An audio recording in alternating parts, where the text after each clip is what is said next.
नमस्कार, मी नविता रुचकर रेसिपीमध्ये आपलं खूप खूप मनापासून स्वागत।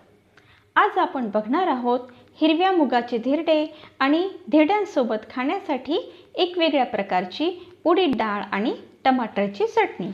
चला तर मग बघूयात कृती।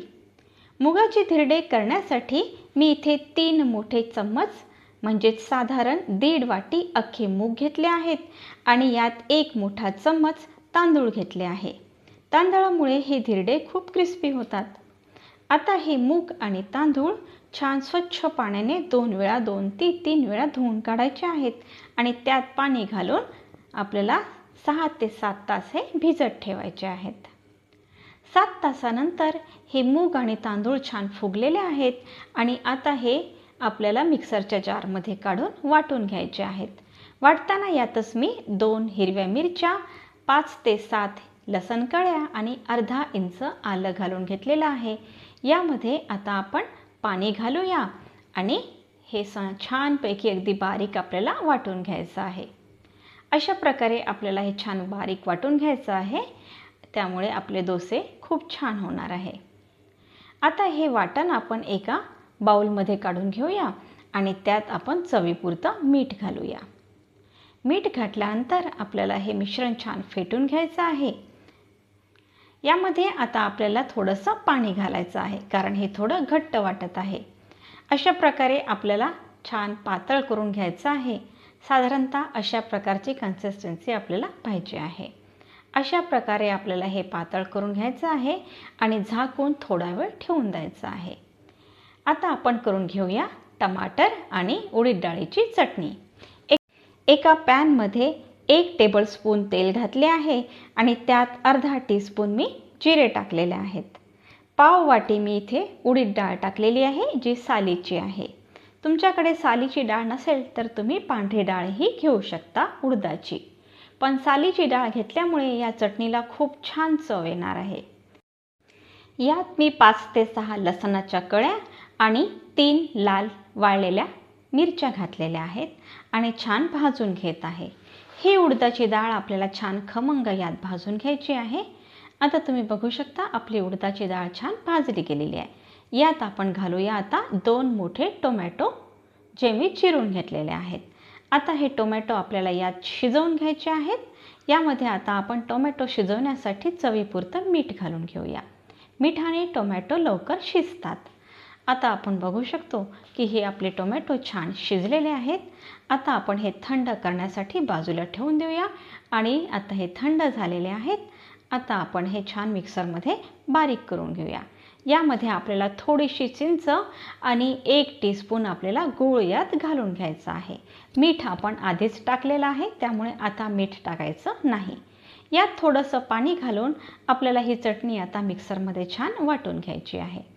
वा, छानपैकी आपली ही चटणी वाटून झालेली आहे। आता या चटणीला आपण एक तडका लावून घेऊया। आता या चटणीला तडका लावण्यासाठी मी एक छोटी तडका पॅन गॅसवरती ठेवलेली आहे। त्यात 1 टेबलस्पून मी तेल घातलेलं आहे। यात मी अर्धा टीस्पून मोहरी आणि अर्धा टीस्पून जिरे घातलेले आहेत। कढीपत्ता घातलेला आहे आणि सोबतच मी 3 छोट्या वाळलेल्या लाल मिरच्याही घातलेल्या आहेत आणि आपल्याला पाव चम्मच हिंग घालून हा तडका या चटणीमध्ये घालून घ्यायचा आहे। आहा, आपली चटणी खूप छान तयार झालेली आहे। आता आपण एक फिलिंग तयार करून घेऊया, जे आपण धिरड्यावरती घालणार आहोत। यासाठी मी 2 मोठे कांदे चिरून घेतलेले आहेत आणि 2 टोमॅटोही चिरून घेतलेले आहेत आणि कोथिंबीर आणि मिरचीसुद्धा मी इथे चिरून घेतलेली आहेत। बारीक चिरून झाल्यानंतर हे संपूर्ण आपल्याला एका बाउलमध्ये काढून घ्यायचं आहे। माझ्याकडे पनीर आहे, त्यामुळे मी इथे पनीरही किसून घालते आहे। तुमच्याकडे जर बाकी कुठल्याही भाज्या असल्या तरीही तुम्ही यात टाकू शकता। तुम्ही यामध्ये गाजर किसून टाकू शकता किंवा शिमला मिरची बारीक चिरून टाकू शकता। यामध्ये आता आपल्याला घालायचं आहे अर्धा चम्मच तिखट आणि 1 चम्मच आपल्याला चाट मसाला घालायचा आहे। चवीपुरतं मीठ घालायचं आहे। मी यात अर्धा लिंबूसुद्धा पिळून घेतलेला आहे आणि आता हे छान आपल्याला मिक्स करायचं आहे। अशा प्रकारे आपलं फिलिंग तयार आहे। धिरड्यांची ही रेसिपी तुम्हाला आवडल्यास रेसिपीला लाईक करा, शेअर करा आणि अशाच नवनवीन आणि झणझणीत रेसिपी पाहण्यासाठी माझ्या चॅनलला सबस्क्राईब करा.